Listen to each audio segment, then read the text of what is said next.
Las paredes de mi casa tienen oídos, siempre los han tenido, pero ahora no solo escuchan el silencio de mi soledad, hacen eco de los susurros que vienen de la calle, susurros que se cuelan como humo por debajo de mi puerta y se instalan en los rincones de las habitaciones, observándome. La vieja loca, 70 años y preñada, pobre hombre, seguro ella le paga. Cuando aparecí embarazada a los 70 años, el barrio entero de San Miguel de Allende cuchicheó a mis espaldas, pero ninguno de ellos estaba dentro de mi pecho para saber que aquello no era locura ni vergüenza, era amor. ¿Has sentido alguna vez el peso de todo el mundo señalándote con el dedo, jurando que has perdido el juicio solo porque decidiste sentir algo fuera de la edad que los demás consideran aceptable? Es una sensación que te encoge, que te hace querer esconderte bajo las sábanas y esperar a que el mundo olvide que existes. Pero yo no podía esconderme. Ya no. Dentro de mí, una vida terca crecía. Un pequeño corazón latía contra todo pronóstico, contra todas las miradas de reprobación. Y esa vida me daba una fuerza que no sabía que aún poseía. Es curioso cómo la vida nos juega bromas. ¿No es así?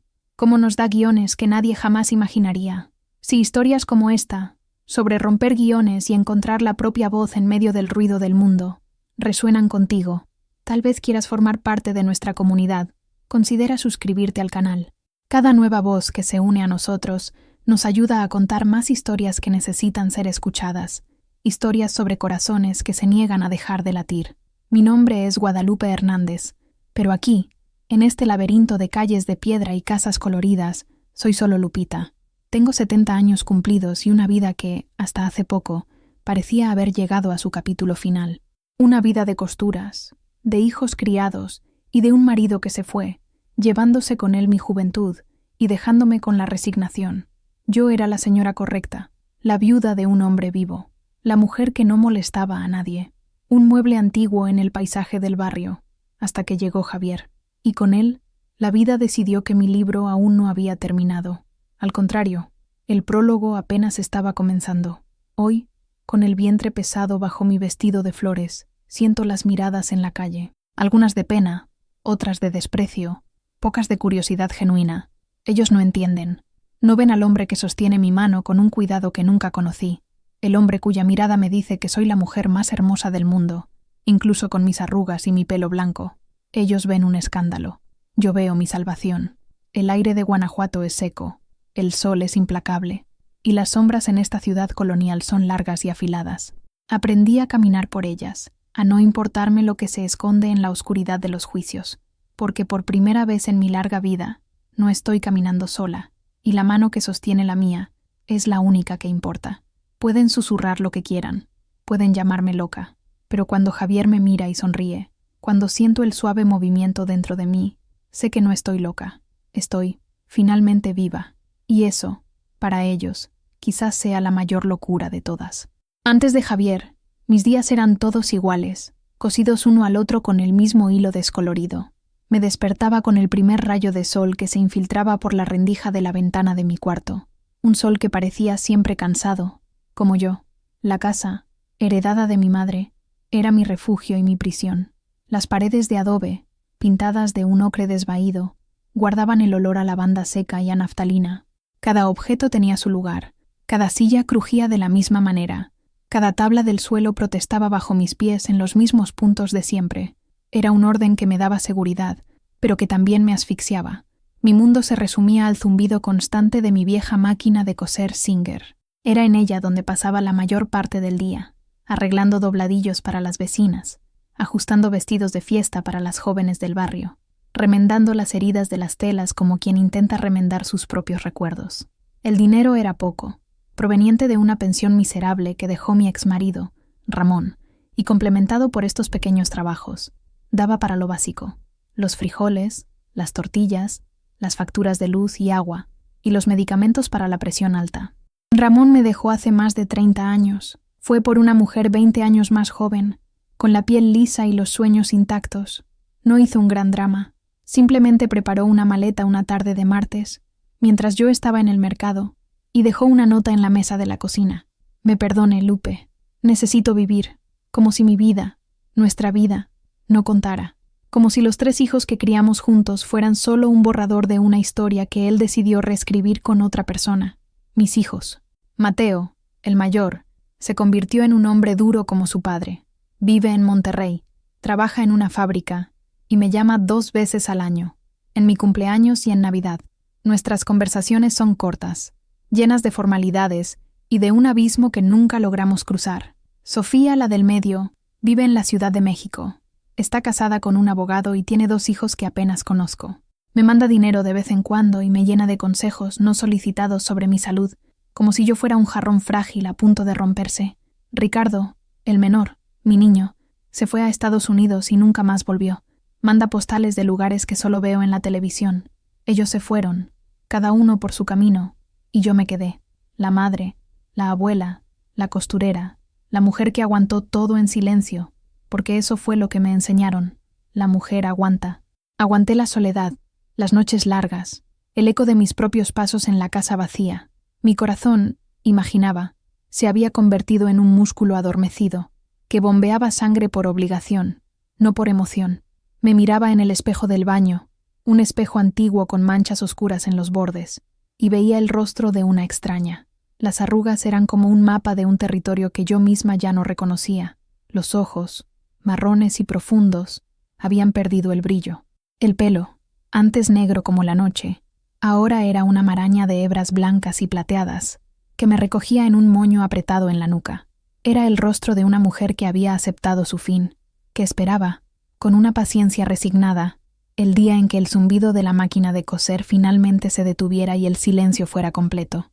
Yo ya no soñaba, ya no deseaba, solo existía, y para el vecindario, para mis hijos, para el mundo, eso era lo correcto. Una mujer de mi edad, en mi condición, no debería querer más que la paz del olvido. Era lo que todos esperaban de mí, y era lo que yo, durante mucho tiempo, esperé de mí misma. La pandemia cambió muchas cosas, incluso para una mujer como yo, que ya vivía en una especie de aislamiento. El mundo exterior se volvió peligroso, y mis idas al centro de salud, que antes eran caminatas lentas y pensativas, se transformaron en expediciones arriesgadas. Fue Sofía, en una de sus llamadas llenas de preocupación práctica, quien insistió en que usara una aplicación de transporte. «Mamá, es más seguro.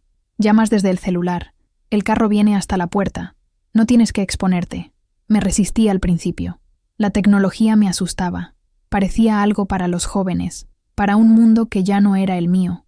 Pero mi artritis en las rodillas empeoraba cada día, y la subida de mi calle parecía el monte Everest. Cedí. Con la ayuda de un vecino adolescente, instalé la famosa aplicación en mi viejo celular. La primera vez que llamé a un carro, mis manos temblaban. Me sentía una tonta, una anciana intentando descifrar jeroglíficos. Cuando la notificación sonó, diciendo que Javier estaba en camino en un Nissan Versa gris, mi corazón dio un vuelco de ansiedad. Esperé en la puerta, con mi bolso de tela al hombro, sintiendo el sol de la mañana en mi rostro. El carro se detuvo frente a mi casa, exactamente como la aplicación había prometido. Estaba limpio, impecable. La puerta se abrió y un hombre de mediana edad se bajó. No era joven como los muchachos que veía corriendo por la ciudad, pero tampoco era viejo. Tenía el rostro marcado por el sol, con pequeñas arrugas alrededor de los ojos que sugerían sonrisas frecuentes. El pelo era oscuro, con algunas hebras de plata en las sienes, y los ojos, de un marrón profundo, me miraron con una amabilidad que me desarmó. «¿Señora Guadalupe Hernández?», preguntó, con voz tranquila y respetuosa. «Sí, soy yo, pero puede llamarme Lupita». «Es un placer, señora Lupita. Soy Javier. Permítame ayudarla». Tomó mi brazo con una firmeza suave y me ayudó a entrar en el carro. El interior olía a limpio, a nada. No había crucifijos colgados del retrovisor, ni música alta sonando en la radio. Solo silencio, un silencio cómodo. Durante el trayecto hasta el centro de salud, no intercambiamos muchas palabras. Él conducía con una calma impresionante, sin los arranques y frenazos bruscos que eran comunes en los taxis de la ciudad. Solo preguntó si la temperatura del aire acondicionado estaba bien para mí. Asentí, incapaz de formular una frase completa. Estaba demasiado ocupada observándolo por el retrovisor. La forma en que sus manos sostenían el volante, la tranquilidad en su expresión, el modo en que miraba la calle con una atención serena. No intentó sacar conversación, no hizo preguntas invasivas, simplemente me llevó a mi destino. Cuando llegamos, se bajó de nuevo. Me abrió la puerta y me ayudó a salir. «Gracias, Javier», dije, con la voz un poco temblorosa. «De nada, señora Lupita. Que tenga un buen día». Esperó hasta que estuve segura en la acera antes de subir al carro y marcharse. Me quedé parada un instante, observando el Nissan gris desaparecer en la esquina. Fue la primera vez en muchos años que alguien, aparte de mis hijos por obligación, me trataba con tanto cuidado. Fue un gesto pequeño, profesional, lo sé, pero para una mujer que vivía de migajas de atención, aquel pequeño gesto pareció un banquete. Esa tarde, al volver a casa, me sentí extrañamente ligera, y por primera vez, esperé con ansias mi próxima cita médica. En las semanas siguientes, cada vez que necesitaba ir al médico o al mercado, abría la aplicación con una pequeña esperanza en el pecho, y, con una frecuencia sorprendente, era el Nissan Versa gris de Javier el que aparecía en el mapa, viniendo en mi dirección. San Miguel de Allende no es una ciudad grande, pero la coincidencia parecía un pequeño regalo del destino. Nuestros viajes comenzaron a llenarse de conversaciones, tímidas, al principio. Él preguntaba por el clima, por mis plantas en el porche. Yo respondía con monosílabos, todavía temerosa de ocupar el espacio de alguien con mi voz. Pero Javier tenía un don. Sabía hacer preguntas que abrían puertas, no que las derribaban. «¿Usted siempre ha vivido en San Miguel, Lupita?», preguntó un día, mientras pasábamos por la parroquia de San Miguel Arcángel, con su imponente fachada rosa destacando contra el cielo azul. «Nací y crecí aquí. Nunca salí, excepto una vez, para visitar a mi hermana en Querétaro. Es una ciudad bonita, tiene mucha historia», dijo, más para sí mismo que para mí. «Pero a veces, las ciudades pequeñas pueden ser asfixiantes». La palabra me golpeó. Asfixiante. Era exactamente eso. Había puesto en una sola palabra el sentimiento que me acompañaba desde hacía décadas. «Sí», respondí, la voz más firme de lo esperado. «Lo son». A partir de ese día, las conversaciones fluyeron con más naturalidad. Descubrí que tenía 39 años, era divorciado y no tenía hijos. Había venido de León a San Miguel en busca de una vida más tranquila, después de años trabajando en una fábrica de zapatos. Hablaba de su vida de forma sencilla, sin drama, sin autocompasión. Había una honestidad en él que me cautivaba. Un día, la radio del carro estaba sintonizada en una emisora que ponía boleros antiguos.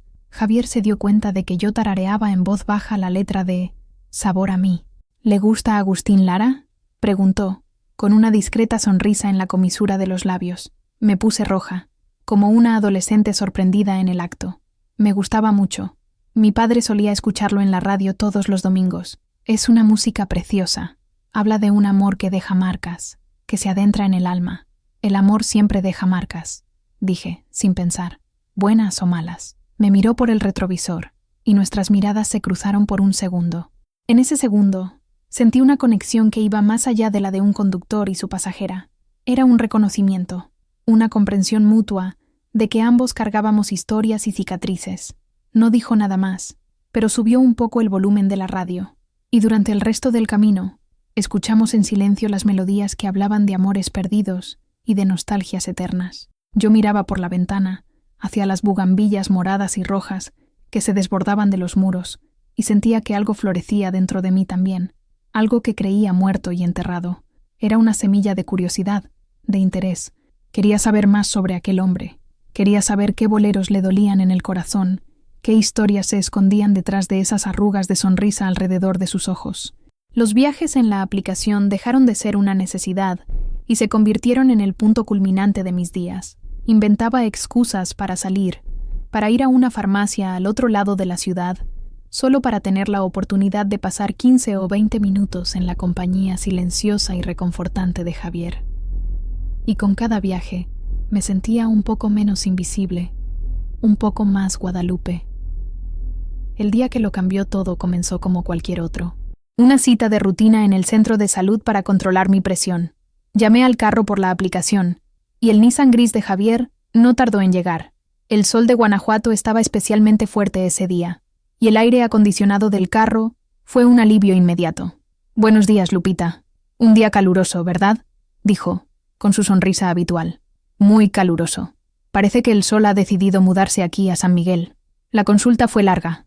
Había una fila enorme, y la doctora, una joven recién graduada, hizo más preguntas de lo habitual. Cuando finalmente salí, Casi 2 horas después, estaba agotada y un poco mareada por el calor. Saqué mi celular para llamar a un carro de vuelta, esperando que la suerte me trajera a Javier de nuevo. Pero, para mi sorpresa, el Nissan Versa gris todavía estaba allí, estacionado al otro lado de la calle, bajo la sombra de un jacarandá. Javier estaba apoyado en la puerta del carro, leyendo un libro. Cuando me vio, guardó el libro y vino a mi encuentro. Tardó Lupita. ¿Está todo bien?, preguntó, con el tono de voz teñido de preocupación. Todo bien, solo... La fila era enorme. ¿Pero qué haces aquí? Todavía no he llamado para la vuelta. Se encogió de hombros, un gesto simple que parecía cargar un mundo de significados. Imaginé que iba a tardar. Pensé en esperar. Hace mucho calor para que usted se quede esperando en la calle. Me quedé sin palabras. Nadie había esperado por mí nunca. Mis hijos, cuando me llevaban a algún sitio en su juventud, tocaban la bocina en la puerta, impacientes. Mi marido, bueno, Ramón apenas se acordaba de mis citas. Aquel gesto de Javier, tan simple y tan profundo, me golpeó de lleno. Era una amabilidad desinteresada, un acto de puro cuidado. No tenías que haber hecho eso, Javier. Has perdido viajes, has perdido dinero. El dinero se gana de nuevo. La tranquilidad de saber que usted está bien no tiene precio, dijo, abriéndome la puerta del carro. Dentro del carro, me entregó una botella de agua fría. Beba, se ve pálida. Mis dedos rozaron los suyos por un instante cuando tomé la botella. Fue un toque rápido, accidental, pero sentí una pequeña descarga eléctrica, una corriente de calor que no venía del sol. Bebí el agua a sorbos lentos, intentando calmar el latido descompasado de mi corazón. El silencio en el viaje de vuelta era diferente. No era el silencio profesional del principio, ni el silencio lleno de la música de los boleros. Era un silencio íntimo, cargado de cosas no dichas, un silencio que decía, te veo, me importas. Cuando se detuvo frente a mi casa, no quería que ese momento terminara. Quería alargar esos minutos. Quería quedarme un poco más en ese oasis de calma y cuidado que era su carro. La soledad de mi casa, que antes era solo un hecho de la vida, de repente me pareció insoportable. Reuní un coraje que no sabía que tenía, un coraje que debía de estar dormido en algún rincón polvoriento de mi alma. Javier, empecé, con voz vacilante. ¿Tú aceptarías una taza de café? Hago un café muy bueno, de grano. Se giró en el asiento del conductor y me miró. Me miró de verdad. Sus ojos marrones examinaron mi rostro, y por un momento temí haber sido demasiado atrevida, haber traspasado los límites, pero entonces sonrió. Una sonrisa genuina, que iluminó todo su rostro. Me encantaría, Lupita. El corazón me latía descontrolado en el pecho mientras giraba la llave en la cerradura. Cada clic del cerrojo parecía resonar en la calle silenciosa. ¿Qué estaba haciendo? Invitando a un hombre más joven, a mi casa. La Lupita de hacía un mes se habría escondido de vergüenza solo de pensarlo. Pero la Lupita de ese momento, la mujer que había recibido un vaso de agua fría y un gesto de amabilidad, sentía una audacia que la sorprendía. Puedes entrar, Javier. Disculpa el desorden, dije, usando la excusa universal de toda ama de casa, aunque mi casa estaba impecablemente ordenada. Entró, y el espacio, que siempre me había parecido tan grande y vacío, de repente se llenó con su presencia. Era alto, y tuvo que agacharse un poco para pasar por la puerta. Sus ojos recorrieron la sala de estar con curiosidad y respeto. Miraron mi sofá cubierto con una manta de ganchillo, los retratos en blanco y negro de mis padres en la pared, mi máquina de coser Singer, que descansaba en su rincón como una centinela dormida. Su casa es muy acogedora, Lupita. Huele a hogar, dijo, y la sinceridad en su voz me reconfortó. Gracias. Siéntete cómodo. Siéntate, por favor.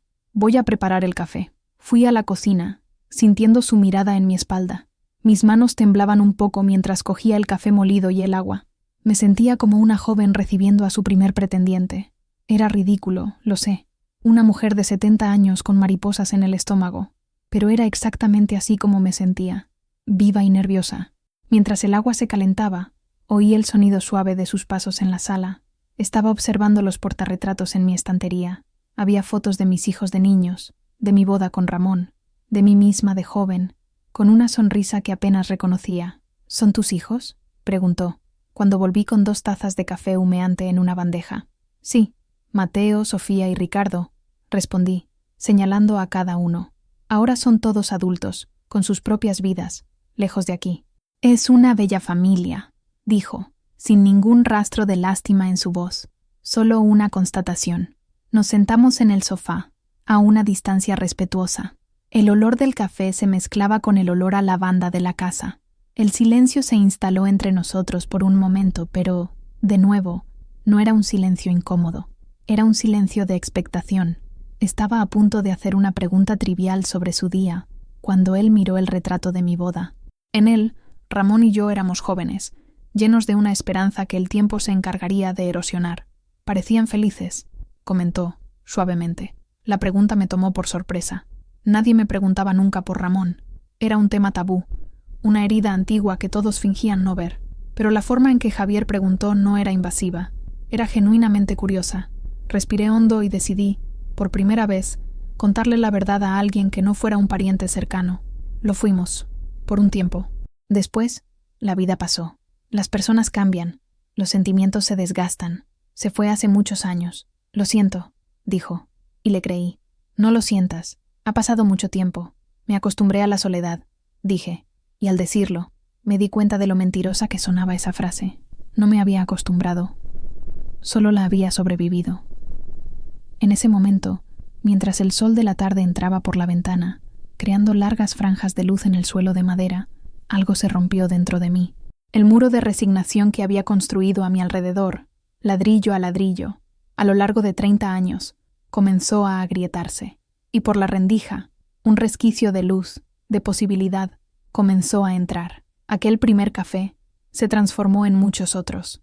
Nuestras conversaciones, antes limitadas a los trayectos en carro, ahora se extendían durante horas en mi pequeña sala de estar. Javier se convirtió en una presencia constante y bienvenida en mi rutina. Aparecía al final de la tarde, después de terminar su turno, siempre con un pretexto, un pan dulce de la panadería que sabía que me gustaba, una fruta de temporada que compró en el mercado, o simplemente la excusa de que pasaba por allí. Conversábamos de todo y de nada, sobre las películas antiguas de Pedro Infante, sobre las mejores recetas de mole, sobre las noticias del periódico, y, poco a poco, fuimos abriendo las ventanas de nuestras almas el uno al otro. Descubrí que Javier era un hombre de dolores silenciosos. Se había casado joven, con una mujer que soñaba con una vida en la gran ciudad. Él trabajó duro durante años en la fábrica de zapatos en León para darle lo que ella quería, pero nunca fue suficiente. Ella lo dejó por un hombre más rico, diciendo que él era demasiado bueno, demasiado simple. Ella quería volar, y yo era solo un nido, me dijo una vez, con una melancolía que me partió el corazón. No tenía amargura, solo una tristeza serena. Encontró en San Miguel la paz que su alma buscaba. Le gustaba la simplicidad, el ritmo lento de la ciudad, el trabajo como conductor que le permitía conocer gente y escuchar sus historias. Yo, por mi parte, me encontré contándole cosas que nunca le había contado a nadie, ni siquiera a mis hijos. Hablé de mis sueños de juventud, de cómo quería haber sido profesora de historia, pero tuve que abandonar los estudios para casarme. Hablé del dolor de la traición de Ramón, no tanto por el abandono, sino por la humillación silenciosa que siguió. Hablé de la soledad que era tan densa que, a veces, sentía que podía tocarla. Javier era un oyente extraordinario. No me interrumpía, no me juzgaba, no me ofrecía soluciones fáciles, solo escuchaba, con sus ojos marrones fijos en mí, y cuando terminaba de hablar, decía algo simple pero profundo. Eres una mujer muy fuerte, Lupita, más fuerte de lo que imaginas. Sus palabras eran como agua en tierra seca. Pasé toda mi vida siendo definida por los demás. La esposa de Ramón, la madre de Mateo, Sofía y Ricardo, la costurera del barrio. Javier me veía como Guadalupe, la mujer a la que le gustaba la historia, que hacía el mejor café del mundo, que tenía una risa contenida que él estaba decidido a liberar. Un día, me encontró con los ojos rojos de tanto llorar.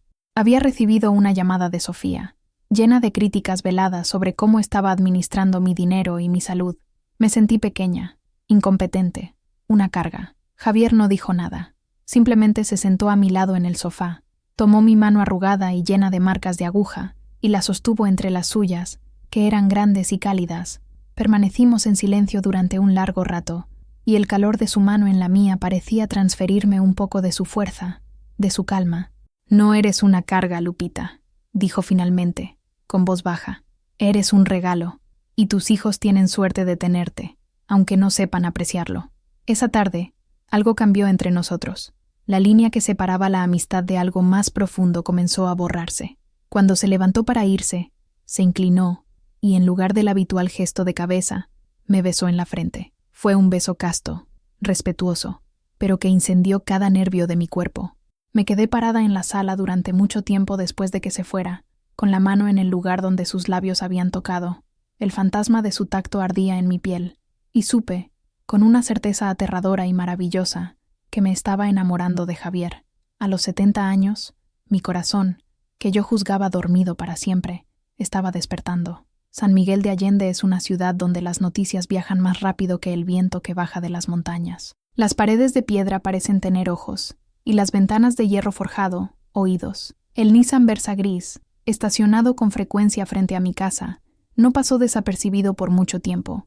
La primera en notarlo, o la primera en hacer un comentario, fue doña Elvira, mi vecina de al lado, una mujer de mi edad, viuda desde hacía muchos años, cuya única alegría parecía ser catalogar la vida ajena.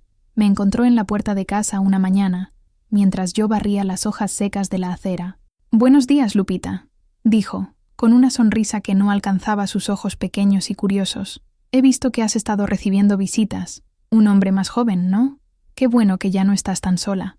La frase era aparentemente inofensiva, pero el veneno estaba en la entonación. En el hombre más joven. Sentí que la sangre me subía al rostro. «Es solo un amigo, Elvira. Un hombre muy amable», respondí, intentando mantener la voz firme. «Ah, sí. La amabilidad hoy en día es rara, especialmente la de hombres más jóvenes con señoras, de nuestra edad», completó, soltando una pequeña risa ahogada. Ese fue el primer disparo, la primera piedra, y yo sabía que no sería la última. En los días siguientes, sentí las miradas.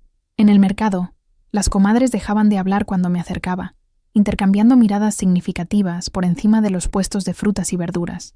En la misa del domingo, sentí los cuchicheos detrás de mí, como el zumbido de abejas irritadas. Es el chofer de la aplicación. Dicen que es mucho más joven. Qué vergüenza a su edad. Cada palabra era una pequeña aguja en mi corazón. La vergüenza. Esa era la palabra que usaban, como si el afecto, la compañía, la alegría de tener a alguien con quien conversar fuera algo vergonzoso para una mujer de 70 años. Yo, que pasé toda la vida siguiendo las reglas, siendo la mujer correcta, la viuda de luto perpetuo, de repente me convertía en el tema de conversación de la ciudad por un crimen que no lograba entender cuál era. Comencé a sentir ansiedad. Cada vez que oía el motor del carro de Javier acercándose a mi calle, se me revolvía el estómago. Lo hacía entrar rápido, cerraba las cortinas, hablaba en voz baja. El refugio que era mi casa estaba siendo invadido por el miedo al juicio ajeno. La alegría de sus visitas comenzó a mancharse de ansiedad. Lo miraba, veía la sonrisa en su rostro, escuchaba su risa, y una parte de mí se llenaba de felicidad, mientras que otra se encogía de miedo. Miedo de lo que estarían pensando, miedo de lo que dirían. Javier, con su sensibilidad, notó el cambio en mí. «¿Qué pasa, Lupita? Pareces preocupada», me preguntó una tarde, mientras tomábamos café. Dudé. No quería sobrecargarlo con las mezquindades de mi barrio. No quería que la fealdad del mundo exterior contaminara nuestro pequeño universo. «No es nada, solo cansancio». Me miró durante un largo rato. Sus ojos marrones parecían leer mi alma. «Son los vecinos, ¿verdad? La gente está hablando». No pude responder. Solo bajé la cabeza, mirando mis manos temblorosas sobre la taza de café. «Lupita, mírame», pidió, con voz suave pero firme. Levanté la mirada. «¿Lo que ellos dicen importa más que lo que sientes cuando estamos juntos?» La pregunta quedó suspendida en el aire, simple y devastadora. Me estaba dando una elección. Podía rendirme al miedo, al veneno de los susurros, y volver a mi existencia solitaria y aprobada por todos, o podía elegir la felicidad, la compañía, el sentimiento nuevo y abrumador que crecía en mi pecho, y enfrentar al mundo. En ese momento, no supe qué responder. El miedo y el deseo libraban una batalla feroz dentro de mí, y no sabía cuál de los dos ganaría. La batalla interna duró días. Me volví arisca, distante. Cuando Javier llamaba, inventaba excusas. Decía que no me sentía bien, que tenía mucho trabajo de costura que entregar. Cada mentira pesaba en mi conciencia. Lo estaba alejando, reconstruyendo el muro, ladrillo a ladrillo. La casa volvió a quedarse en silencio. El zumbido de la máquina de coser era, una vez más, el único sonido que llenaba el vacío, pero el silencio ahora era diferente. Antes, Era un silencio resignado. Ahora, era un silencio doloroso, lleno de su ausencia. Cada crujido de la puerta me hacía saltar, esperando que fuera él. Cada carro que pasaba por la calle me daba una pizca de esperanza, pronto desvanecida. Doña Elvira, al notar la ausencia del Nissan gris, me lanzaba miradas triunfantes por encima del muro que separaba nuestras casas. Ya se acabó la fiesta, parecían decir sus ojos. Me sentía derrotada. El miedo había vencido. La opinión de los demás, el peso de la vergüenza, había sido más fuerte que mi frágil esperanza de felicidad.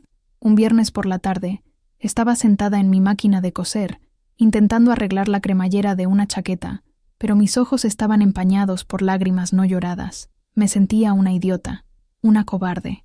Renuncié a la única alegría que había tenido en 30 años, por culpa de susurros de personas que apenas sabían mi nombre. Fue entonces cuando oí un golpe en la puerta. No el toque suave y vacilante de una vecina, sino un golpe firme, decidido. Mi corazón se detuvo. Sabía quién era. Dudé un momento. Pensé en fingir que no estaba en casa, pero la firmeza del golpe se repitió, y supe que no se iría.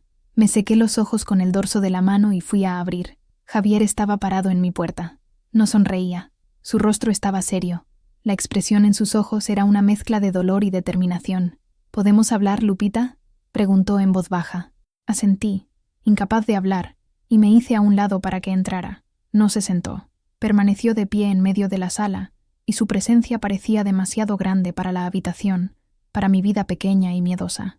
Vine a despedirme, dijo, y cada palabra fue como un puñetazo en mi estómago. ¿A despedirte? ¿Te vas de San Miguel? No, vine a despedirme de ti, si eso es lo que quieres. Lo entiendo, Lupita. De verdad, tienes tu vida, tu reputación. Yo soy un forastero, un don nadie. No quiero causarte problemas. Si mi presencia te trae más dolor que alegría, entonces me iré y no te buscaré más. Solo necesitaba escucharlo de ti. Mirándote a los ojos, se quedó allí, esperando, y tuve que tomar la decisión que me había presentado días antes. El abismo se abrió ante mí. De un lado, la soledad segura y familiar, el respeto gélido de la comunidad. Del otro, lo desconocido, el juicio, pero también el calor de su mano en la mía, el sonido de su risa, la sensación de ser vista, de ser importante para alguien. Las lágrimas que había contenido durante días finalmente brotaron, resbalaban por mi rostro, trazando nuevos caminos en mis arrugas. No, susurré, con la voz entrecortada. No es eso lo que quiero. Levanté la cabeza y lo miré, al hombre que tuvo la paciencia de esperar a que encontrara mi propio coraje. No quiero que te vayas, Javier. Fui una tonta, una cobarde. Tuve miedo. Todos tenemos miedo, Lupita, dijo, dando un paso hacia mí. La cuestión es, ¿qué hacemos con él? En ese momento, supe qué hacer con mi miedo. Lo tomé, lo arrugué en una bola imaginaria y lo arrojé al rincón más oscuro de mi mente. Ya no quiero tener miedo, dije, con la voz más fuerte.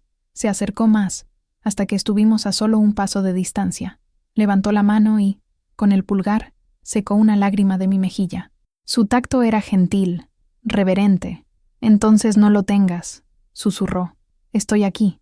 Y en ese instante, la distancia entre nosotros desapareció. Él se inclinó, y yo me puse de puntillas. Nuestros labios se encontraron. No fue un beso de pasión arrolladora como en las películas. Fue un beso de reconocimiento, de alivio, de llegada. Un beso que sabía a la sal de mis lágrimas y a la dulzura de una promesa. El beso de un nuevo comienzo. El primer beso abrió las compuertas de un sentimiento que había mantenido reprimido durante toda mi vida adulta. Con Javier, redescubrí un mundo que creía cerrado para mí para siempre. Un mundo de caricias, de cariño, de intimidad. Nuestra relación floreció, no con la urgencia febril de la juventud, sino con la ternura y la paciencia de dos almas que ya habían vivido mucho y no tenían más tiempo que perder con juegos o incertidumbres. Él me enseñó que el amor no necesitaba ser un drama, una batalla, como lo fue con Ramón. Podía ser un refugio. Las tardes de café se transformaron en cenas sencillas en mi cocina. Yo cocinaba para él, y él lavaba los platos. Nos sentábamos a la mesa, bajo la luz amarillenta de la bombilla, y conversábamos hasta altas horas de la noche. A veces, traía una guitarra vieja y me tocaba boleros, con una voz un poco desafinada pero llena de emoción. Y yo, que no me reía de verdad desde hacía años, me carcajeaba hasta que me dolía el estómago. Empezó a pasar los fines de semana en mi casa. La primera vez que durmió aquí, apenas pude pegar ojo, no por nerviosismo, sino por un sentimiento de maravilla. Tener otro cuerpo allí, a mi lado en la cama, el sonido de su respiración tranquila y profunda, el calor que emanaba de él. Era extraño y al mismo tiempo, parecía la cosa más natural del mundo. Javier era un hombre de una delicadeza infinita. Parecía entender las inseguridades que una mujer de mi edad carga con respecto a su propio cuerpo. Un cuerpo que ya no era firme, que estaba marcado por el tiempo, por los partos, por la vida. Nunca me hizo sentir vieja o indeseable. Al contrario, trazaba mis arrugas con los dedos, diciendo que eran el mapa de mi historia. Besaba las manchas de la edad en mis manos, diciendo que eran medallas de una vida de trabajo. Me miraba con una admiración, un deseo, que me hacía sentir hermosa de una forma que nunca me sentí, ni siquiera en mi juventud. «Eres la mujer más hermosa que he conocido, Guadalupe», me decía, y yo le creía, porque sus ojos no mentían. Ya no nos escondíamos. Dejé las cortinas abiertas.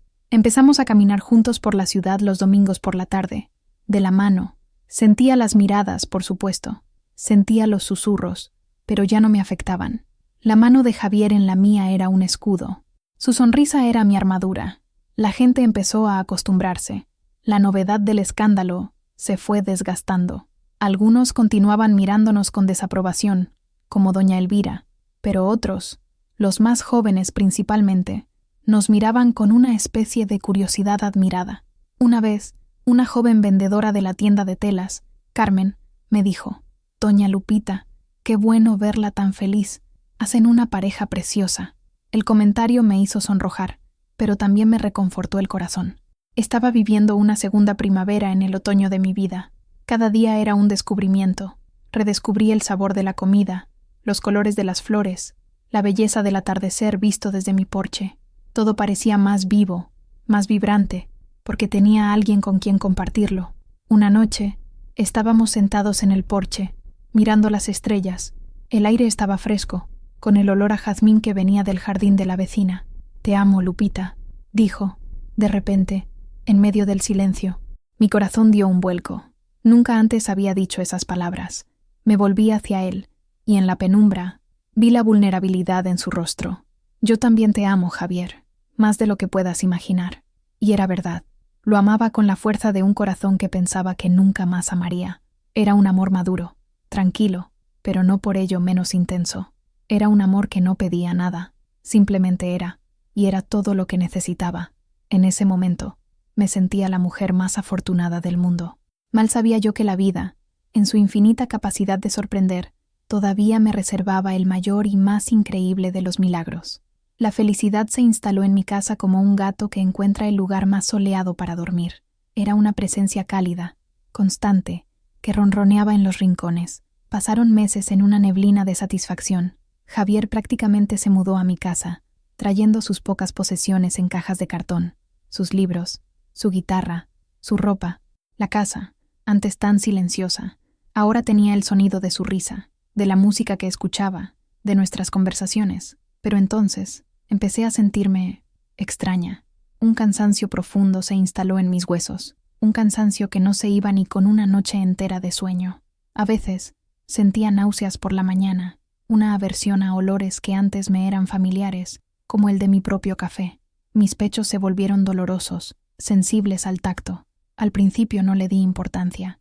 «Es la edad, Lupita», me decía a mí misma. «El cuerpo de una mujer de 70 años es una caja de sorpresas». Atribuía los síntomas al estrés, a un virus, a cualquier cosa plausible. La menopausia ya había pasado hacía más de 20 años, así que los desequilibrios hormonales parecían la explicación más lógica, quizás un eco tardío de un sistema que se negaba a aquietarse por completo. Javier se dio cuenta. Me veía bostezar a media tarde, me veía hacer una mueca al oler la cebolla friéndose. «¿Estás segura de que estás bien, mi amor?», preguntaba, con la preocupación marcando su frente. «Tal vez deberíamos ir al médico». «No seas tonto, Javier. Es solo el peso de la edad. Pronto pasará». Pero no pasó. Al contrario, los síntomas se intensificaron. Empecé a sentir unos mareos extraños, sobre todo al levantarme demasiado rápido. Y la comida, mi apetito se volvió caprichoso. Un día, tuve un deseo incontrolable de mangos con sal y chile, algo que no comía desde mi primer embarazo, con Mateo. El recuerdo me hizo detenerme. Embarazo. Me reí de mí misma. Qué pensamiento tan absurdo. Imposible. Era una fantasía, un delirio de una anciana. Mi cuerpo ya se había cerrado a la vida hacía mucho tiempo. Era un jardín seco, infértil. Al menos, eso era lo que pensaba. Pero las semanas pasaban, y la extrañeza persistía. Un día, al vestirme, noté que la falda de mi vestido favorito me quedaba más apretada en la cintura. Intenté cerrar la cremallera y no pude. Me miré en el espejo. Mi vientre, generalmente flácido por la edad, se veía diferente, un poco más redondo, más firme.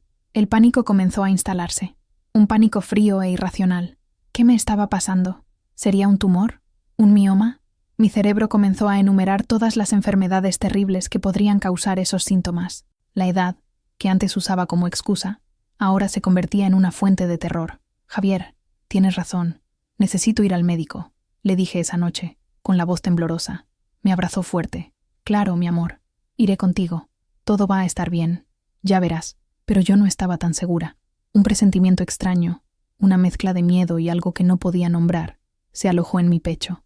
Sentía que estaba al borde de una revelación que lo cambiaría todo, solo que no sabía si sería para bien o para mal. Mientras intentaba dormir esa noche, con la mano extendida sobre mi vientre, sentí un movimiento, un temblor minúsculo, casi imperceptible, como el aleteo de una mariposa. Abrí los ojos en la oscuridad, con el corazón desbocado. Conocía esa sensación. La había sentido 3 veces antes. Hacía mucho, mucho tiempo. No puede ser, susurré al techo oscuro. Simplemente no puede ser. La sala de espera del consultorio de la doctora Morales era fría e impersonal, con sus sillas de plástico y revistas viejas. Javier me sostenía la mano, con sus dedos entrelazados en los míos. Intentaba calmarme con sonrisas y palabras de ánimo, pero yo veía la preocupación en sus ojos. Estaba aterrorizada. La idea de un tumor o de alguna enfermedad grave me consumía. La doctora Morales era una mujer de mediana edad, con un aire competente y una mirada amable. Me escuchó pacientemente describir mis síntomas: el cansancio, las náuseas, la sensibilidad, la hinchazón abdominal. Omití la parte del antojo de mangos y del temblor que sentí. Parecía demasiado ridículo para decirlo en voz alta. Bueno, Lupita, a su edad, estos síntomas pueden significar muchas cosas, dijo, mientras me tomaba la presión. Puede ser un desequilibrio hormonal, un problema gastrointestinal o algo más serio. Necesitamos investigar. Me examinó, palpando mi abdomen con cuidado. Su expresión, antes neutra, se volvió confusa. Frunció el ceño, presionó de nuevo en algunos puntos. Esto es curioso, murmuró, más para sí misma que para mí. ¿Qué pasa, doctora? ¿Es algo malo?, pregunté con un hilo de voz. Aún no puedo decirlo. Su útero parece agrandado, pero eso no tiene mucho sentido. Voy a pedir algunos análisis, un análisis de sangre completo y una ecografía pélvica. Así tendremos una imagen clara de lo que está pasando ahí dentro. La palabra ecografía me heló. Era el examen que me hacían cuando estaba embarazada de mis hijos, para ver sus pequeños corazones latir. La asociación era tan absurda que la empujé al fondo de mi mente. Javier me acompañó al laboratorio para sacarme sangre. A la enfermera le costó encontrar mi vena, fina y frágil. Mientras la aguja finalmente perforaba mi piel, cerré los ojos, rezando para que fuera cualquier cosa, menos lo peor. La ecografía fue programada para 2 días después. Fueron las 48 horas más largas de mi vida. Apenas comí, apenas dormí. Javier estuvo a mi lado todo el tiempo, abrazándome, diciéndome que enfrentaríamos cualquier cosa juntos. Su fuerza era lo único que me mantenía en pie. El día del examen llegó. La sala era oscura, iluminada solo por la pantalla del monitor. Me acosté en la camilla, con el corazón martillando contra mis costillas. El técnico, un joven serio, aplicó el gel frío en mi vientre y comenzó a pasar el transductor sobre mi piel. No me atrevía a mirar la pantalla. Mantuve mis ojos fijos en el techo, repitiendo una plegaria silenciosa. Javier estaba sentado en una silla a mi lado, sosteniendo mi mano con fuerza. El técnico permaneció en silencio durante un largo rato, moviendo el aparato de un lado a otro. Podía oír el clic del teclado mientras tomaba medidas y capturaba imágenes. El silencio era aterrador. Entonces, ¿es un tumor?, pregunté, con la voz temblorosa, incapaz de soportar más el suspense. El joven técnico se volvió hacia mí. La expresión en su rostro no era de lástima o preocupación, sino de puro asombro. Parecía haber visto un fantasma. «Señora, ¿cuántos años dijo que tiene?», preguntó con voz incrédula. 70. Cumplí 70 en mayo. Tragó saliva y giró la pantalla en mi dirección. «Bueno, señora Hernández, esto definitivamente no es un tumor». En la pantalla, en tonos de gris y blanco, había una pequeña forma, una forma inconfundible, y dentro de ella, un puntito de luz parpadeaba, rítmico e insistente. Un parpadeo que era el sonido más poderoso del universo. Tum-tum, tum-tum, tum-tum. El sonido del corazón de mi bebé llenó la oscura sala. El mundo a mi alrededor pareció derretirse. Los sonidos de la sala, el zumbido del aparato, la respiración de Javier, todo se transformó en un ruido distante y ahogado. Mi atención estaba completamente centrada en esa imagen en la pantalla y en el sonido que salía de los altavoces. Un corazoncito latiendo dentro de mí. Mi primera reacción no fue alegría ni miedo, fue una risa nerviosa, incrédula, que burbujeó desde el fondo de mi pecho y escapó por mis labios. Me reí hasta que las lágrimas comenzaron a rodar por mi rostro, mezclándose con el gel frío en mi vientre. «No es posible», decía, entre carcajadas y sollozos. «Debe ser un error. Mire mis documentos de nuevo. Tengo 70 años». El técnico, todavía pálido, solo señaló la pantalla. «Los análisis no mienten, señora. Esto es un saco gestacional, con un embrión de aproximadamente 10 semanas, y el corazón late fuerte. Es un milagro médico, pero es real. Usted está embarazada». Miré a Javier. Estaba paralizado, con los ojos desorbitados, la boca ligeramente abierta. Su mano todavía sostenía la mía, pero sus dedos estaban flojos, como si se hubiera olvidado de cómo apretar. Miraba de la pantalla a mí, y de mí a la pantalla, la confusión y el asombro librando una batalla en su rostro. Cuando el examen terminó y el técnico nos dejó solos para que me limpiara, el silencio en la sala era ensordecedor. Me senté en la camilla, todavía en shock, tratando de procesar la información más imposible que había recibido en toda mi vida. Embarazada, a los 70 años. Javier finalmente pareció despertar de su trance. Se arrodilló frente a mí, tomó mis 2 manos y las llevó a sus labios. Sus ojos estaban llenos de lágrimas. «Lupita», susurró, con la voz ronca. «Un bebé. Nosotros vamos a tener un bebé». La forma en que dijo «nosotros» me golpeó como un rayo. Nosotros. No era un problema mío, una condición extraña de mi viejo cuerpo. Era algo nuestro. Las lágrimas que vinieron a continuación fueron diferentes. No eran de nerviosismo o shock, eran de una emoción tan abrumadora que no podía nombrar. Era asombro, era miedo, pero por encima de todo, era una ola de amor y de maravilla por la imprevisibilidad de la vida. Por primera vez en muchos años, algo en mí no se estaba apagando, estaba naciendo. Volvimos a la consulta con la doctora Morales, llevando las imágenes de la ecografía. Ella miró los papeles, nos miró a nosotros, y luego volvió a mirar los papeles, como si no pudiera creer lo que veía. «Guadalupe», comenzó, quitándose las gafas y frotándose los ojos. «Soy médica desde hace 25 años. He visto muchas cosas, pero esto es algo que solo se lee en revistas de curiosidades.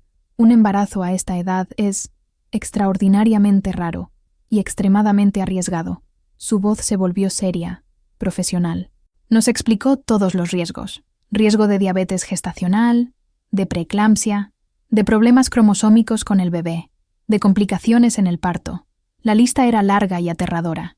Habló sobre la opción de interrumpir el embarazo, dadas las circunstancias. Escuché todo en silencio, la mano de Javier apretando la mía bajo la mesa. Cuando terminó, nos miró, esperando una reacción. Miré a Javier, y él me miró a mí. No necesitamos decir una palabra.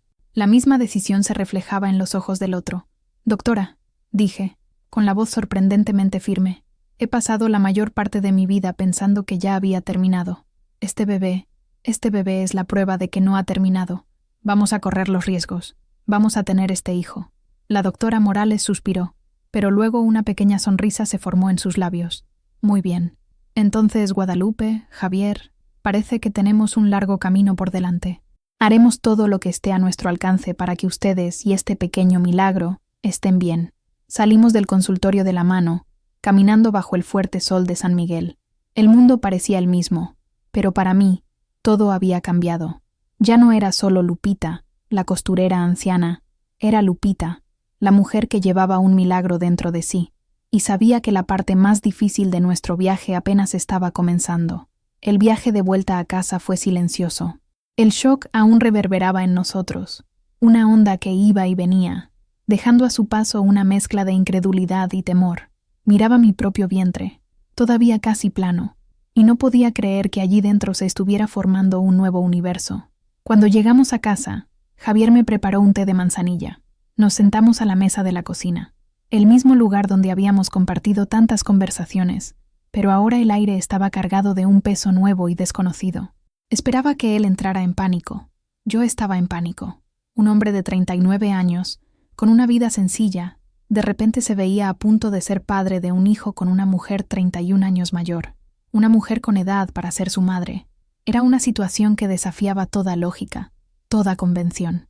Me preparé para lo peor, para la duda, para el miedo en sus ojos, quizás incluso para el arrepentimiento. Se quedó mirando la taza de té durante un largo rato, girándola entre sus manos. Finalmente, levantó la mirada y encontró la mía. ¿Tienes miedo, Lupita?, preguntó, en voz baja.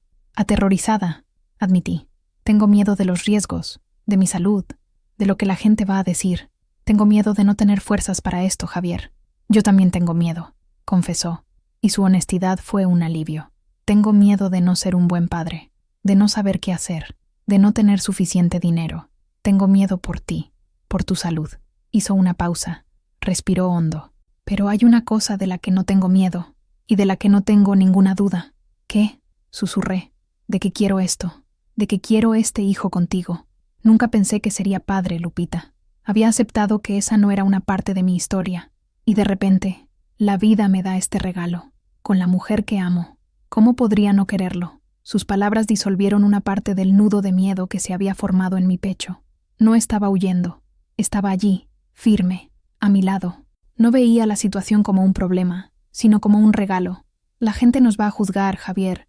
Van a decir cosas horribles. Me van a llamar irresponsable, loca. Van a decir que solo estás conmigo por algún interés. ¿Y desde cuándo nos importa lo que digan?, respondió, con un brillo desafiante en sus ojos. La vida es nuestra, Lupita. La felicidad es nuestra. Y este hijo también será nuestro. De nadie más. Vamos a enfrentar esto juntos. Cada consulta médica, cada mirada torcida en la calle, cada noche sin dormir, juntos.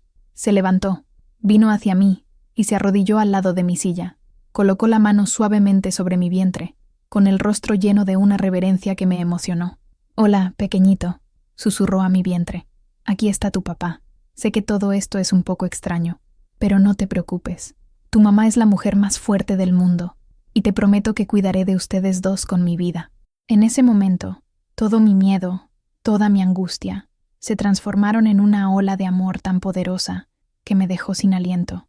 Amor por ese hombre increíble, que veía un milagro donde el mundo vería un escándalo, y amor por esa pequeña vida que ya nos unía de una forma que jamás podría haber imaginado.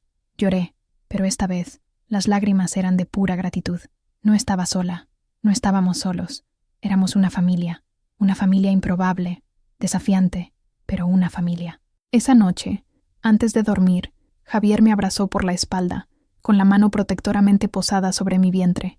«¿Sabes? Siempre pensé que San Miguel de Allende era la ciudad de los milagros», susurró en mi oído, «pero nunca imaginé que el más grande de ellos estaría durmiendo a mi lado».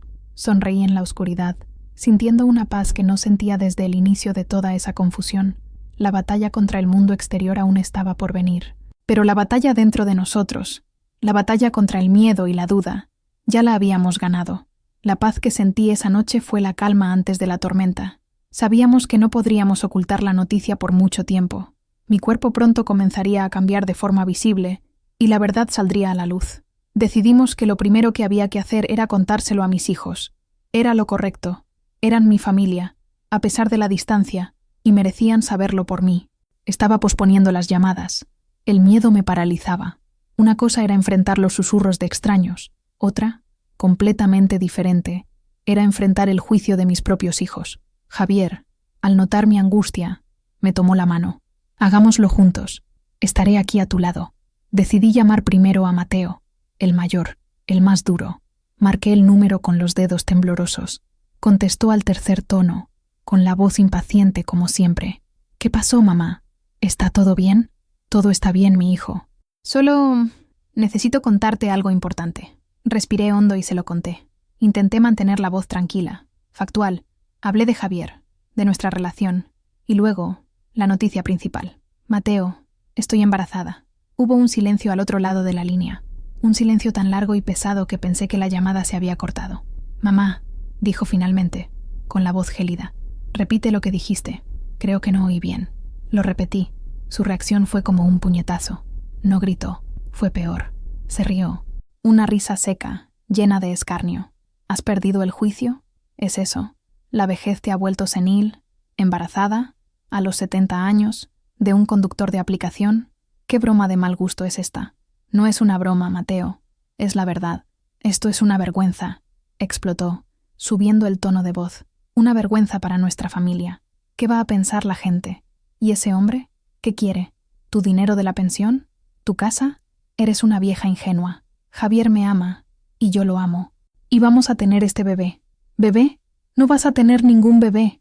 Vas a arreglar esto. Y te prohíbo que vuelvas a ver a ese aprovechado. Voy para allá mañana mismo a resolver esta payasada. No tienes derecho a decirme qué hacer, Mateo. Soy tu madre. Dejaste de ser mi madre en el momento en que decidiste convertirte en la aberración de la ciudad. Escupió las palabras y colgó. Me quedé con el teléfono en la mano, temblando. Sus palabras, aberración de la ciudad, resonaban en mi cabeza. Javier me abrazó fuerte, pero el frío del desprecio de Mateo parecía haberse instalado en mis huesos. La llamada a Sofía no fue mejor. No fue agresiva como su hermano. Fue peor. Fue condescendiente. «Oh, mamá», dijo, con una voz llena de una falsa compasión. «No estás bien. Esto es un síntoma de algo. Confusión mental, tal vez. ¿Te has estado alimentando bien? ¿Tomando tus medicamentos?» «Sofía, estoy perfectamente cuerda. Me hice una ecografía. Vi el corazón del bebé». «Mamá, esto es peligroso. Puedes morir. Y la criatura. ¿Y si nace con problemas? Esto es un egoísmo sin tamaño. No has pensado en nadie más que en ti misma y en ese hombre. He pensado en nosotros, en nuestra felicidad». «¿Felicidad? Mamá, por favor. Esto no es felicidad. Es delirio. Voy a hablar con Mateo. Necesitamos tomar una medida. Quizás internarte en un lugar donde puedan cuidarte sería lo mejor, por tu propia protección». La amenaza velada me dejó sin aire. Mis propios hijos, conspirando para quitarme mi autonomía, para tratarme como una loca incapaz. Colgué el teléfono antes de que pudiera decir nada más. Estaba devastada. La reacción de ellos fue peor de lo que jamás podría haber imaginado. No tuve el valor de llamar a Ricardo. En Estados Unidos. Le pedí a Javier que le enviara un mensaje de texto. La respuesta llegó horas después. Una sola frase. «No puedo con esto ahora». Su silencio dolió tanto, como los gritos de Mateo y la lástima de Sofía. Esa noche, lloré durante horas en el regazo de Javier. Lloré por la pérdida de mis hijos, porque sabía que, ese día, los había perdido de una forma que quizás nunca podría recuperar. No veían mi alegría, no veían mi amor, veían solo la vergüenza, el escándalo, la locura. «No te merecen, Lupita», decía Javier acariciando mi pelo. «No merecen tu amor». Pero eran mis hijos, y su rechazo abrió una herida en mi corazón que temía que nunca más cicatrizara. Tenía el amor de Javier, tenía la esperanza de mi bebé, pero la muralla de desaprobación de mi propia familia parecía infranqueable. La noticia, como fuego en pasto seco, se extendió por San Miguel. No sé cómo ocurrió. Quizás la enfermera del laboratorio se lo comentó a una prima, que se lo contó a una vecina, que lo esparció en el mercado. O quizás mis propios hijos, en su furia y vergüenza, llamaron a algún pariente lejano en la ciudad. No importaba. En cuestión de días, lo que antes eran susurros sobre un romance improbable, se transformó en un clamor de incredulidad y escarnio sobre un embarazo imposible. Me convertí en una atracción, una curiosidad morbosa. Salir de casa era como entrar en una arena. La gente se detenía para mirarme. Señalaban, cuchicheaban detrás de sus manos. Podía sentir sus miradas en mi espalda, pesadas como piedras. Las frases que oía, fragmentadas, me seguían por la calle. «El fin del mundo está cerca. Pobre criatura, nacer de una abuela. Eso es contra la naturaleza de Dios».